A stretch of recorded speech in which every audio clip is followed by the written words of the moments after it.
एक खूबसूरत रानी जिसकी कोई गलती नहीं थी, उसे लोगों के सामने सिर काट दिया जाता है।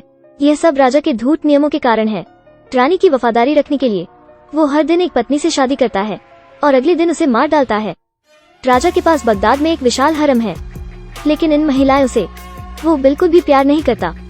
वो केवल रानी से प्यार करता है। अंत में उसके साथ प्यार जताने करने के लिए वो राष्ट्र के मामलों को अनदेखा करने लगता है, तो वजीर बेहद चिंतित हो जाता है। देश के भविष्य के लिए उसने खुद के बलिदान का फैसला किया। वो राजा को व्यभिचारी होने देता है। राजा यह जानने के बाद बहुत क्रोधित होता है। वजीर बताते हैं कि वो धार्मिकता के लिए समर्पित है, जो श्रद्धा को प्रेरित करता है। मैं खुद का बलिदान देता है, राजा को यह साबित करने के लिए कि कोई स्थायी प्यार नहीं होता है और राजा को देश पर शासन करने पर बेहतर ध्यान देना चाहिए। रानी को वफादार और भरोसेमंद रखने के लिए राजा को प्रतिदिन रानी बदलनी चाहिए। राजा जल्दी इससे सहमत हो जाता है। वो वजीर के सुझाव से सहमत होता है और वजीर की बेटी का स्वागत करने की योजना बनाता है। अप्रत्याशित रूप से जोकर स्वयं वही है, वजीर। जब वो चिंतित होता है, वो देखता है कि कोई गली में एक गुलाम को बेच रहा है जिसका नाम शहरजादे है। जब वो करीब आता है तो उसे एक विनाशकारी सुंदर महिला दिखाई देती है। राजा निश्चित रूप से उसे पसंद करता है। वजीर उसे कमल की टोपी के साथ ऊंचे दाम पर खरीदता है। महल में अपनी बेटी की जगह रानी बनने के लिए शहजादे सारी रात खुश रहती है। वो राजा के साथ कुछ नहीं करती। वो एक साधारण महिला नहीं है। अगले दिन नियम के अनुसार शहजादे का सिर काटने के लिए सैनिक को बुलाता है। अब तक शहजादे बस यही जानती थी जो उसे वजीर द्वारा बताया गया था। वो वजीर को धमकी देती है उसे जल्दी से बचाने के लिए, नहीं तो मैं बता दूंगा कि मैं तुम्हारी बेटी नहीं हूँ। वजीर उसे वापस गली में भेज देता है। शहजादे एक अंगूठी का उपयोग करती है। सड़क के किनारे बैठे अलादीन को बुलाकर खुद को खरीदने के लिए कहती है। शहजादे अलादीन के घर का अनुसरण करती है। कोई नहीं जानता कि अलादीन का घर कूड़े के ढेर पर है। वो हर दिन खाना छोड़ देता है, बस सोचकर ही अपना भरण पोषण करता है। शहजादे केवल इस कचरे में बैठ सकती है। कुछ बेचने के लिए देखते हुए उसे एक जादुई चिराग मिलता है। जादू के चिराग की सफाई के बाद वो उसे बेचने बाजार जाती है। जादू के चिराग से अचानक धुआं निकलता है। उस चिराग के जिन ने एक आधुनिक पोशाक पहनी होती है। ऊंचाई से वो कहता है कि शहजादे उसकी मालिक है। वो मालिक की सभी आवश्यकताओं को पूरा कर सकता है। शहजादे एक सांस में अपनी इच्छाएं कहती है। मुझे अबालोन कैवियार खाना है। जिमी जीनियस जवाब देता है उसकी क्षमताएं सीमित हैं। वो उसे वही दे सकता है जो जादुई चिराग में है। शहजादे केवल एक कप चाय पी सकती है।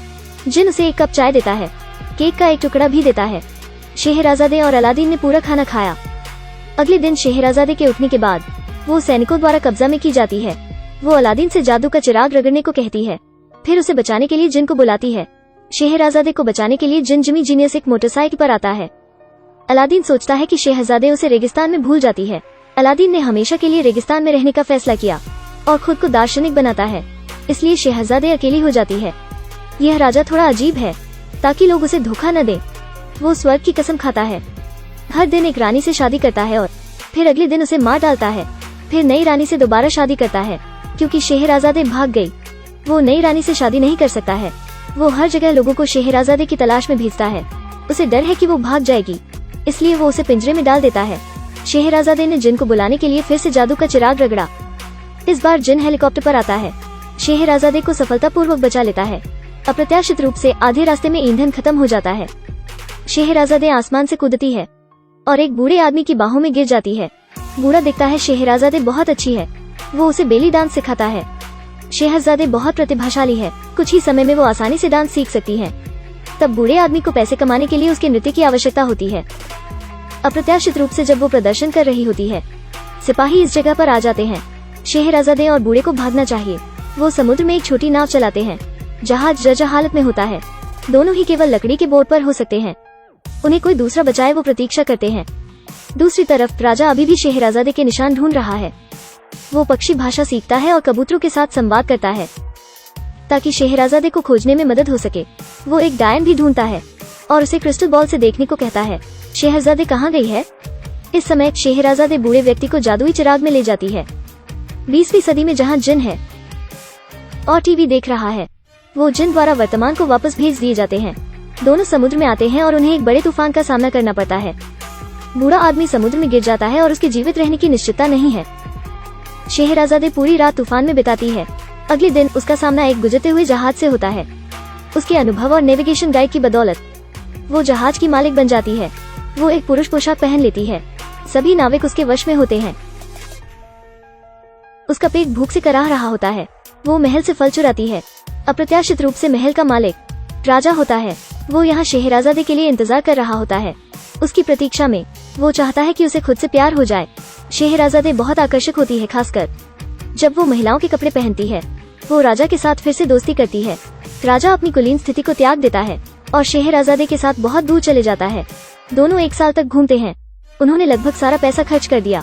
राजा को मूर्ख व्यक्ति का भेष धारण करना चाहिए और जादू का गंभीरता से अध्ययन करना चाहिए, फिर पैसा कमाने के लिए प्रदर्शन करना चाहिए। वजीर आता है और राजा को अपने साथ वापस जाने के लिए आमंत्रित करता है।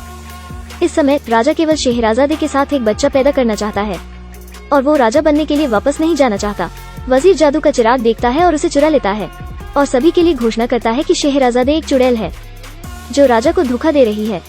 सभी मानते हैं कि यह सच है और इस वजह से शहराज़ादे पकड़ी जाती है और वापस भेज जाने दी जाती है, जबकि जादू का चिराग पाने वाला वजीर खलनायक बन जाता है। वो जादुई चिराग से कामना करता है कि राजा गायब हो जाए और वो दुनिया का राजा बनना चाहता है। आखिर जादू का चिराग समुद्र में गिर जाता है। वजीर महल में लौटता है, सभी को घोषणा करता है कि राजा मर चुका है, मैं सिंहासन पर बैठने वाला हूँ। दूसरी तरफ मछली जादू का चिराग खा जाती है। फिर मछली को एक मछुआरा पकड़ लेता है। मछुआरे मछली काटने के बाद चिराग फेंक देता है। जादू का चिराग चिड़िया के द्वारा मुख्य महल में लौटा दिया जाता है। नन्ही चिड़िया जादू का चिराग जलाती है। जिन शहराज़ादे के पास लौटता है, यह जानते हुए कि शहजादे खतरे में है, वो जल्दी से सैनिकों को बुलाता है। शहराज़ादे को अगले दिन फांसी के मैदान में ले जाया जाता है। वो काटने के बोर्ड पर चुपचाप लेटी रहती है। मुखिया उसके लंबे बाल कर देता है। पास ही जो बच्चे नजारा देखने आते हैं मुखिया से पूछते हैं उसने कौन सी गलती की है, पर यह कोई नहीं जानता। शहराज़ादे ने फौरन अपना सिर उठाया, उन्हें अपने अनुभव के बारे में बताने के लिए। उसकी कहानी वाकई में शानदार है। लोगों ने अपना काम बंद कर दिया और उसकी कहानी को सुना। जब अंत की बात आती है तो वजीर अचानक आ जाता है। मुखिया को जल्दी सिर काटने को कहता है। आसपास के सभी लोग विरोध करने लगते हैं कि हम अंत सुनना चाहते हैं। शहराज़ादे ने संघर्ष करना छोड़ दिया। मुखिया को जल्दी से अपना काम करने दे, वो शुरू करने के लिए अनिच्छुक होता है। लोग रोते हैं, वजीर इसे स्वयं ही कर सकता है। उसी समय जादुई कालीन पर जिन और राजा बैठे हुए सबके सामने आते हैं और वजीर की साजिश का पर्दाफाश कर देते हैं। प्यारी शहराज़ादे बच जाती है और जिन नया वजीर बन जाता है। राजा और शहराज़ादे फिर सारा जीवन सुख में रहते हैं।